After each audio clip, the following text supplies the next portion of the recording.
అంటే ఇప్పుడు మీ మిసెస్సే దగ్గరుండి ప్రొడక్షన్ అంతా చూసుకున్నారు. ఇదంతా చాలా టఫ్. అందుకే నేనేం చెప్పానంటే, నేను చాలా మూవీ గ్యాప్‌లో చాలా మూవీ ఆగింది. హ్మ్. 'జేడీ చక్రవర్తి' ప్రాజెక్ట్ ఒకటి చేశాను.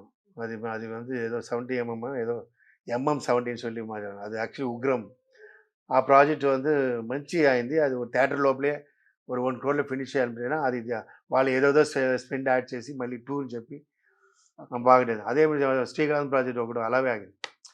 తర్వాత ఏం చేయాలి? నేను చూడ కష్టం. ఎందుకంటే మాకు ఆ మూవీ చూసేసి వెళ్ళి కౌంట్ ఎలా చేస్తాం? అప్పుడు నా వైఫ్ మ్యాథ్స్‌లో ఇది బాగా కౌంటింగ్ అన్ని పర్ఫెక్ట్ ఉంటుంది. నా వైఫ్‌తో అడిగాను. ఇది అబ్బాయి ప్రాజెక్ట్. ఏండి ఫ్యామిలీ మొత్తం ఉన్నా బాగుండదు. అలా అవసరం లేదు. డైలీ ఎంత అవుతుంది పర్ఫెక్ట్ చెయ్యి. హ్మ్. ఏది మిస్ అవుతుంది చూడాలి. హ్మ్. ఎంత అవుతుంది చేయనా దానికైతే నేను కంట్రోల్ చేస్తా. ఏమండి అది రీచ్ అయిందినా నా అదోడ స్టాప్ ఫినిష్ చేస్తా. హ్మ్. ఎందుకంటే మనకు బడ్జెట్ ఎంత రావాలని ఈ సార్ కోసం లిమిట్ చేయాలి. అప్పుడు నా వైఫ్ జ్యూస్ గూడా అక్కడే అరేంజ్ చేస్తుంటది. దానికి బయట ఎక్కువ అవుతుంది గదా! సో, అలా మా కష్టం లేకుండా అలా పక్కా మేనేజ్‌మెంట్ చేస్తుంది.